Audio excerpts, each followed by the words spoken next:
You probably know that I'm a huge RTS fan. Well, I've been playing Dune Spice Wars for the past 2 days, even 3 days. It's a new RTS game in Frank Herbert's Dune's universe. This is not 100% RTS, but it's still a step in the right direction. Do you remember Dune 2000 in 1998? That game I very much enjoyed, by the way. This game is nothing like that. Is it better? Is it worse? Well, what's different? Let's get into it. Let's find out.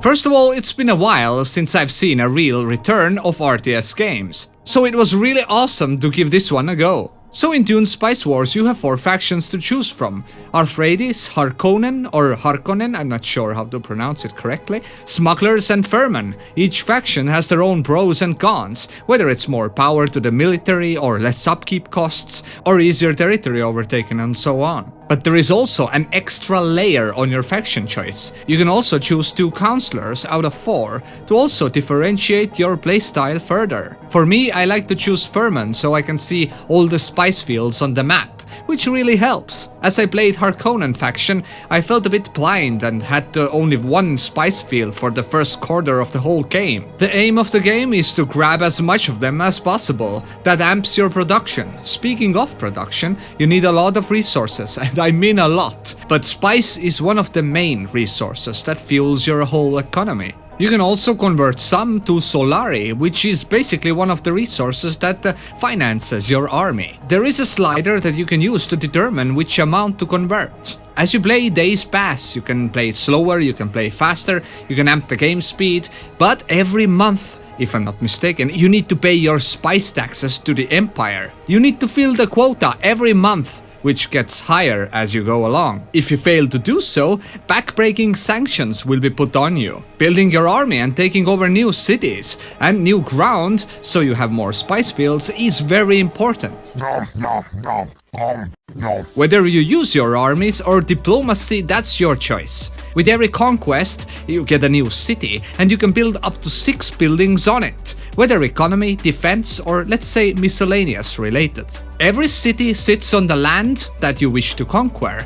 Once you get the city, you also get the land and all the perks on it. Whether the city has strategic position for your military, or resource harvesting, or has high winds for water production, well, that's for you to find out. Sometimes it's both, sometimes it's neither. Overall, you need to claim land and be able to protect it. You are attacked by every other faction and also native mercenaries, but you can befriend them if you establish trade routes. Can I have some water, kind sir? There are a lot of ways, like infinite amount of ways, to screw up in this game, and even if you constantly save your progress and load the game, well, if you made a mistake, the events are still random, meaning that if you lose a city in your previous save, then after loading the game you might not even be attacked. And this I think is awesome, like loading your game, getting prepared for the attack that never arrives and your second city is being attacked.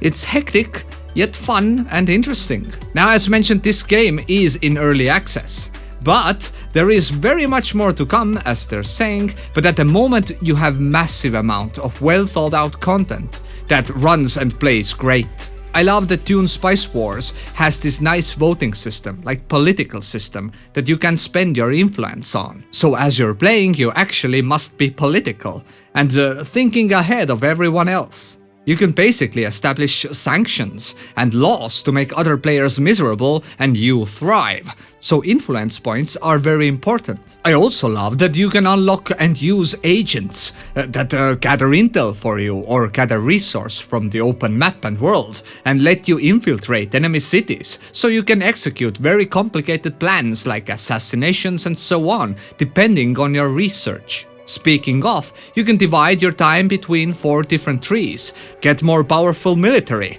better your economy, gain more influence or otherwise get into politics. Even though this game might look simple and easy, it's deep enough to keep you engaged, even when games might take you about 10 to 15 hours to complete, whether it's like conquest orientated or Solari or power or influence or whatever. But you might run out of luck with RNG. This leads me into some issues. Losing a city might have cascading effects on your economy. Meaning that if you lose a city that, for example, produces water and it's being buffed by a supply chain building adjacent to it in another territory, you might lose an exponential amount of income in a blink of an eye. This needs to be fixed, because once water runs out and you lack enough armies to take the city back immediately, your troops will rebel and your progress is halted, and after that it will be a swift downward spiral into load game. Some other issues have also bugged me, like the number of health points on your capital. I get that this has to be one of the strongest buildings in the game, but there needs to be a system that your base health needs to be somehow tied to adjacent lands to you. Like when you lose the lands, you lose some health points on your capital. 20,000 health points takes about 20 minutes of constant attacking to take down. And let me remind you, you constantly need to shuffle your troops, because the city keeps firing at you at all times. And 20 minutes of taking down one city, it makes you vulnerable. Other players can attack you while you're away and just spending your time aimlessly. Oh, I also wanted to add that the alert system sucks. Those markers on the upper left corner should inform you about actions and events, but as you're dealing with some other issues or attacking someone else, these messages get mixed, meaning that you will not see or know if someone is attacking you from another side of the empire. So when you're finally done with your task, you may suddenly discover that you have lost a city or even two, and your game is ruined. There needs to be a voiceover alert that will let you know if someone else is attacking you or there's some another attack happening at the very moment, or if you're running low on certain funds. If that is not fixed, then this game is very much broken.